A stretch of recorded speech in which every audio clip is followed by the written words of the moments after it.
గోంగూర mutton ఒకసారి ఇలా try చేయండి, చాలా టేస్టీగా ఉంటుంది.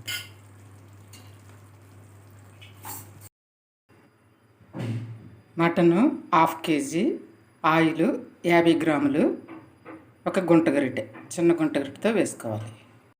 కారం 20 గ్రాములు, సాల్ట్ 8 గ్రాములు, అల్లం వెల్లుల్లి పేస్టు 15 గ్రాములు, పావు స్పూను పసుపు, ఉల్లిపాయ 1 మీడియం సైజు 100 గ్రాములు, పచ్చిమిర్చి 3, పచ్చిమిర్చి చీలికలుగా కట్ చేసుకోవాలి, ఉల్లిపాయ చిన్న చిన్న ముక్కలుగా కట్ చేసుకోవాలి.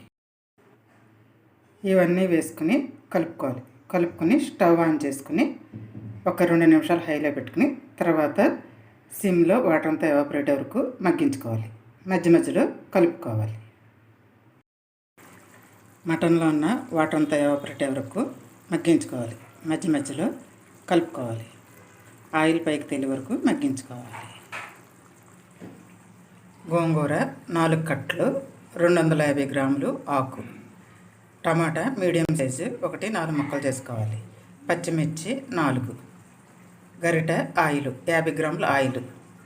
ఇవన్నీ వేసుకొని సిమ్లో మగ్గించుకోవాలి. మధ్య మధ్యలో కలుపుకోవాలి. మూత పెట్టుకోవాలి. ఆకు అడుగంటకూడదు.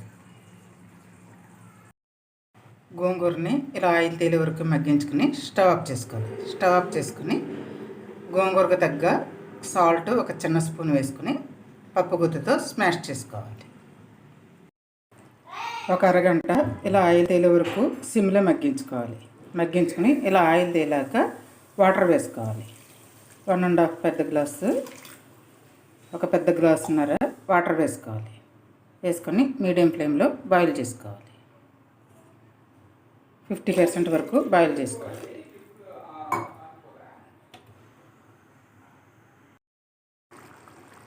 మీడియం ఫ్లేమ్లో ఒక 20 మినిట్స్ బాయిల్ చేసుకొని గోంగూర పేస్ట్ వేసుకోవాలి. వేసుకొని కలుపుకొని దగ్గరుండి కలుపుకుంటూ ఆయిల్ తేలే వరకు మగ్గించుకోవాలి. హైలో పెట్టకూడదు, మీడియం ఫ్లేమ్లోనే మగ్గించుకోవాలి. గోంగూర అడుగంటుతుంది, దగ్గరుండి కలుపుకోవాలి.